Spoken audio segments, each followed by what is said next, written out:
is going on, my YouTube friends, all my Patreon friends? How we living today? We're jumping back into my roots today, man. My friend Betty sent me a Bon Jovi live, and this is really exciting for a few reasons. One, Evan, you ready this time? Because last time was kind of started out weird. Too early, Jesse.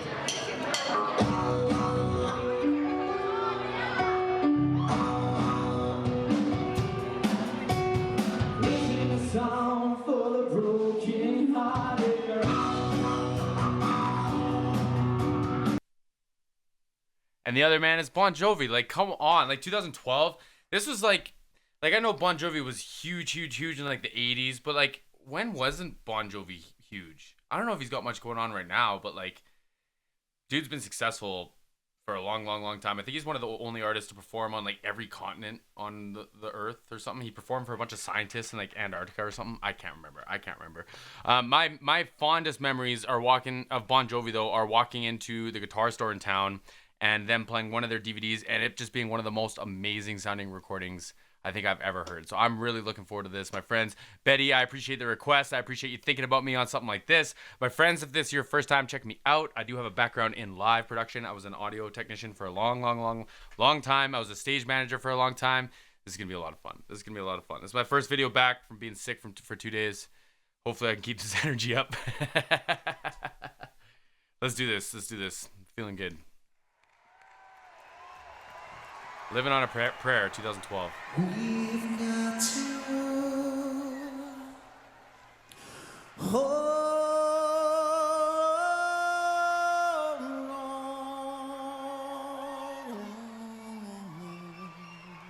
Sounds good. To what we've got, it doesn't make a difference if we make it or not. We got each other, and that's a lot for love.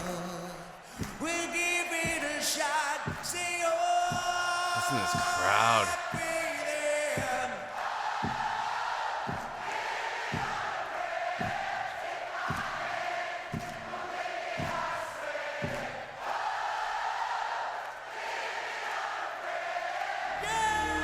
Ah, man, I love that they spent that time to sing that because they knew the crowd is going to sing along, man, and that crowd sounded amazing. I love that they just let Bon Jovi, what do I call him, Bon? Do I call him John?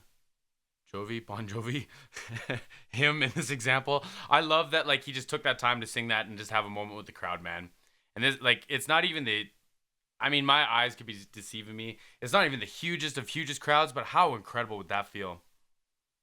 How incredible would that feel, man? And I like that they're doing the actual build. I was half expecting them to like kick into just like ba-ba-da-ba, you know what I mean? But I like that they're actually going to do the intro here. This is great. Back this up.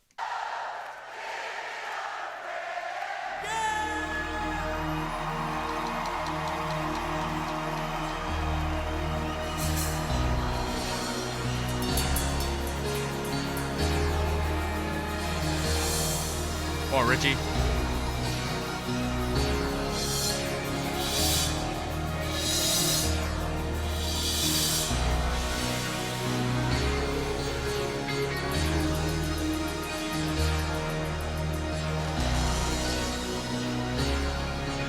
Yeah, talk box.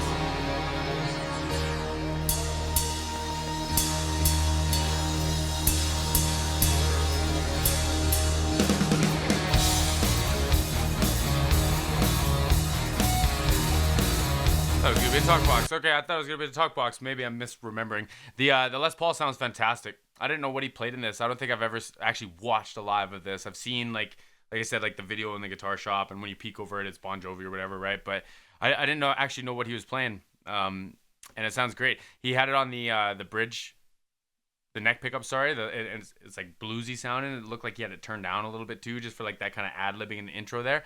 And then he flicked it down to the bridge pickup, which is gonna be brighter.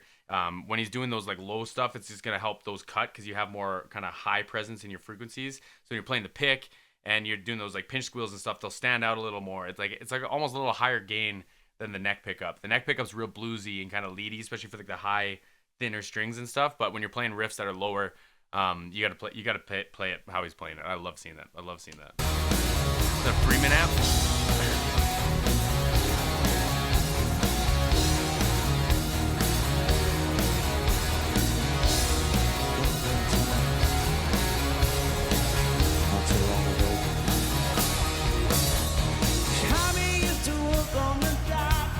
Nice.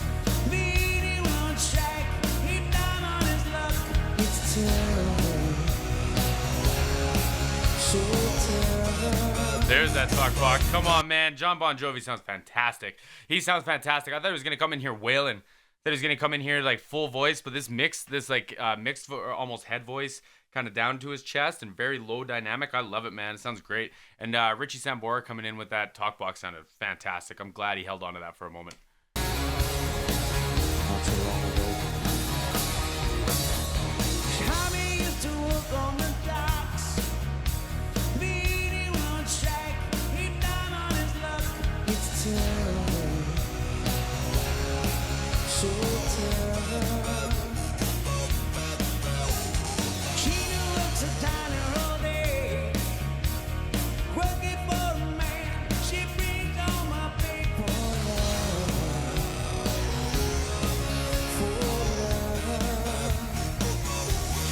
Before we get to the chorus here, so like he's playing with those dynamics. So in the first half of that, it was like all mixed. It was like a little bit of falsetto or a head voice, whatever you want to classify that as. And then in the second part of the first verse, he sang the high notes full voice, and he was like, you know, letting it out a little bit, not like barky, not belty, but full voice. And then as he came down the scale, he went into like his mixed or his head voice or falsetto. And I just think that shows so much control. I've been seeing a lot of singers kind of like really pulling that off lately, and it's really made me check myself as a singer, man, because that stuff is tough.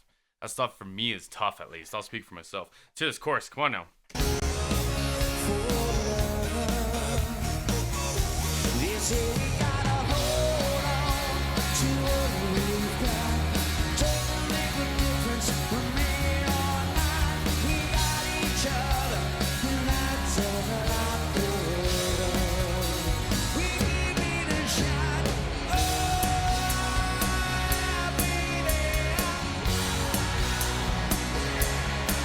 Listen to the stadium.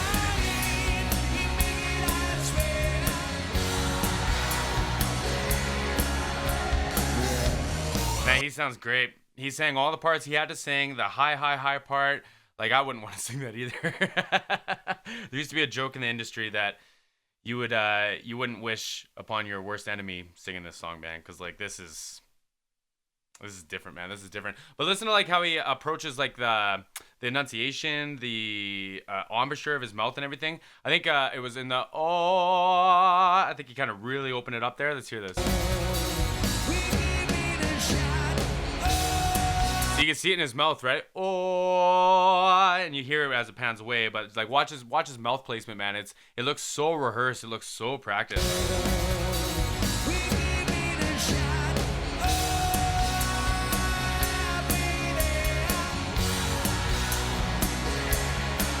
Someone's singing it.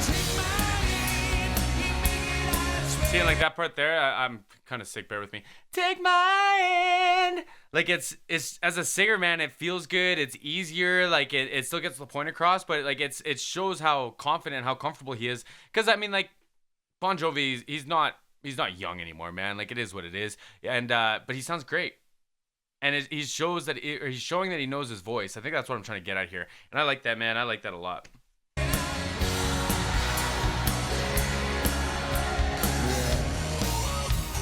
Yeah.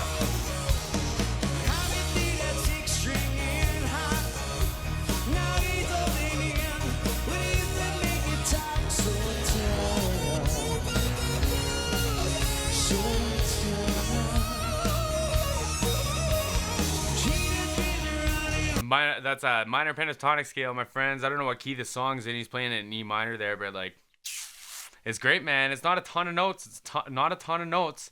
But it's taste, it's style, it's like, it's getting those riffs down and making them feel right, you know? Like it wasn't super flashy, but it just fits so well. It just hits so hard. I love that. And on top of with the talk box too, like, I don't know where my talk box is. I bought mine because of songs like this, because of this band, specifically because of this band.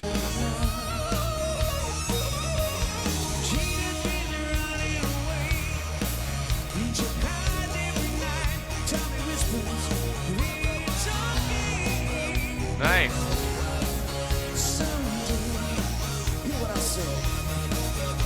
Oh man, so again, like I think that was full voice. It could have been mixed. He could have tricked me, but then like right back down to that gentle dynamic again.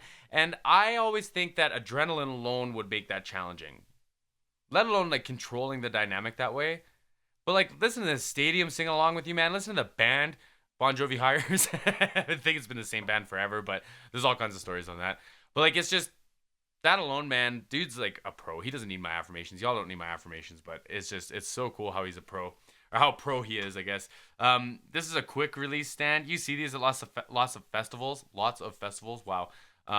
Or events where like people are changing maybe just microphones, but the stand stays the same. But he uses it so it doesn't have to pull it off the mic stand and clip it back in. And sometimes that does make noise. Sometimes you have to like fight with it, or maybe the clip busts.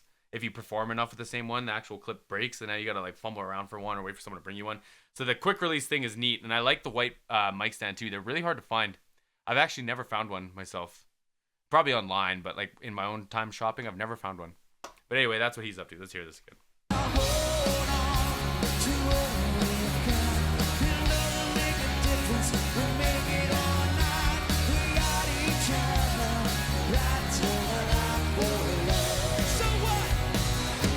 For love. Richie putting on some like swag on that too. Come on, man. So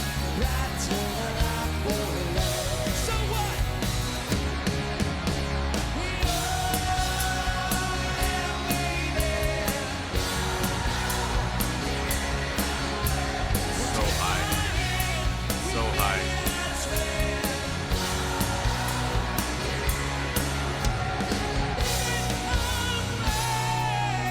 Yeah, man.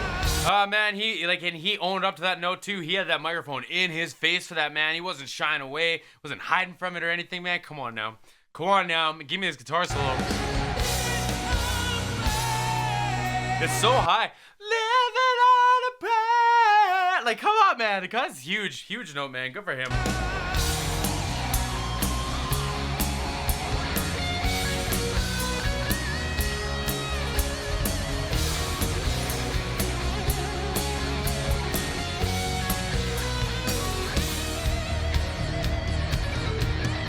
I wish I had a guitar amp that I could show you what the different pickup sounds sound like. And I'm thinking if I can. All right, I'm gonna try to do this as least awkwardly as possible, but I'm gonna try to demo for you what the different pickups kind of sound like. So I don't have a Les Paul, I have an SG, but it's kind of got a similar kind of pickup setup and selection, and I'm gonna try to do this as least awkwardly as possible. So he starts off on the bridge pickup, which is going to be brighter sounding, and it's got this low part to it.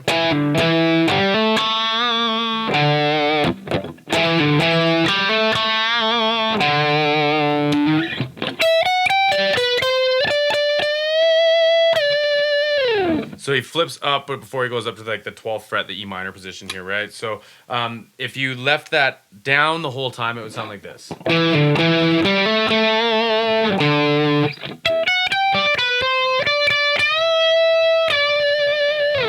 Versus if you left it up the whole time.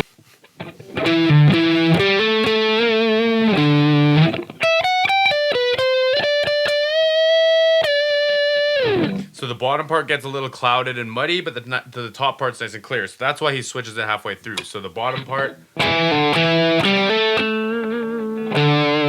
versus with the pickup on the neck.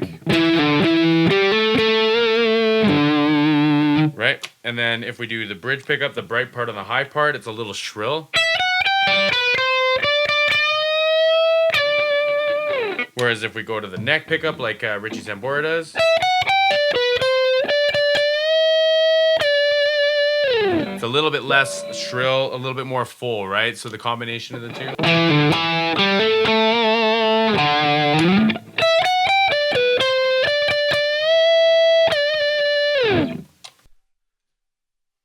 Anyway, we're gonna back it up, and you can watch him. You can watch him flick that switch there, and you can kind of hear the tone differences. So here, hold on.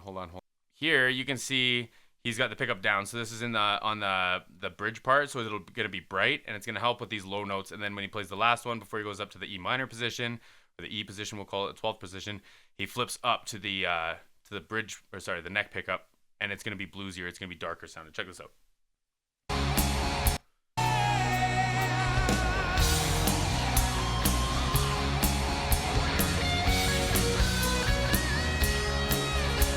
hear how much more body you get out of that other pickup. He might have something else in there, like something hotter or brighter or something like that. But God, does it cut once he flips up to that? Whew.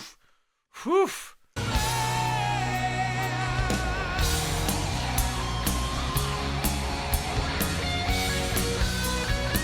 flip that.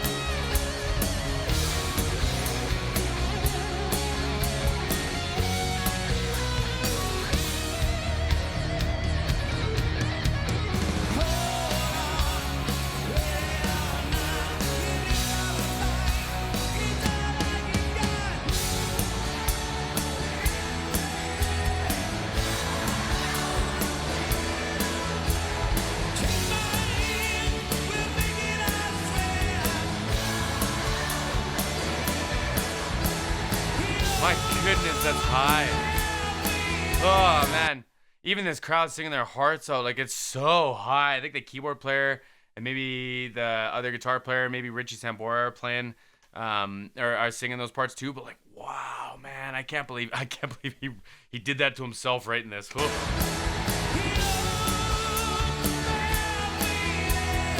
What a pro.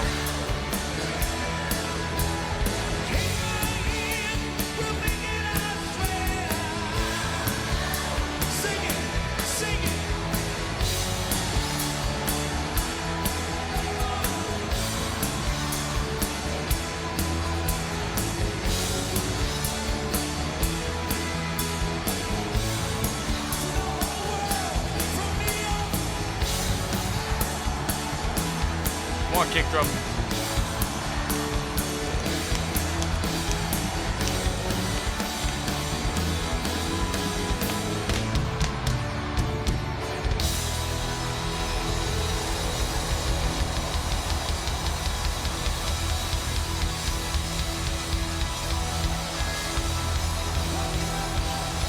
What a performance.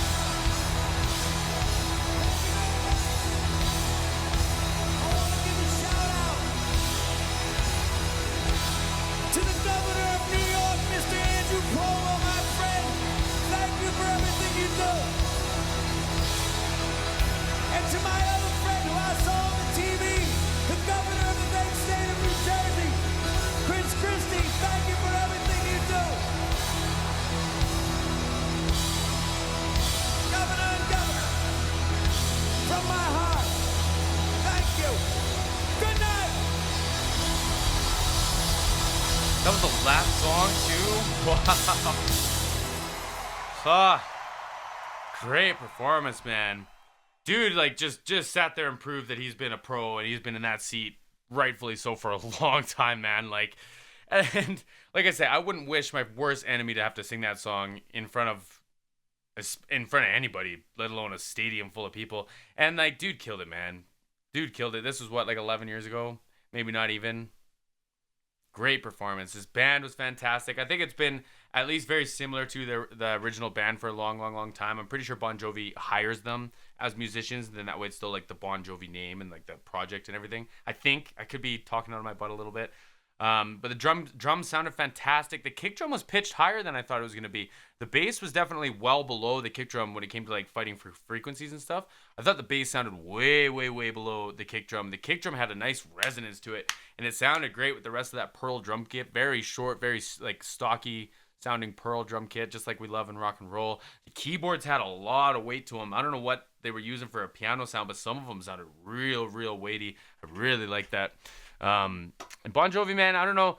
It's kind of hard to tell once they start getting the different capsules, the covers on the microphones. He's probably singing into like one of the custom 58s by Shure, the KSM 58 or whatever they call them. It could be just like a regular 58 or a Beta 58 with like a black capsule on it, but it sounded great. I'm sure he's been singing into it since he was a child, man. Like, they haven't changed that much, and they sound great. And like I said, when he went for that big note right before the guitar solo, living on a prayer, he held that thing right in his mouth, man, and that's what you got to do with these microphones.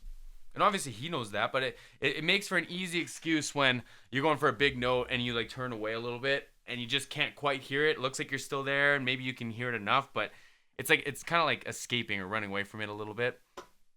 Not John Bon Jovi, my friends. Not John Bon Jovi. Wow, we stretched this out a little while, eh? All right, my friends. I appreciate y'all hanging out and watching this. Betty, I appreciate the request. See everyone again soon.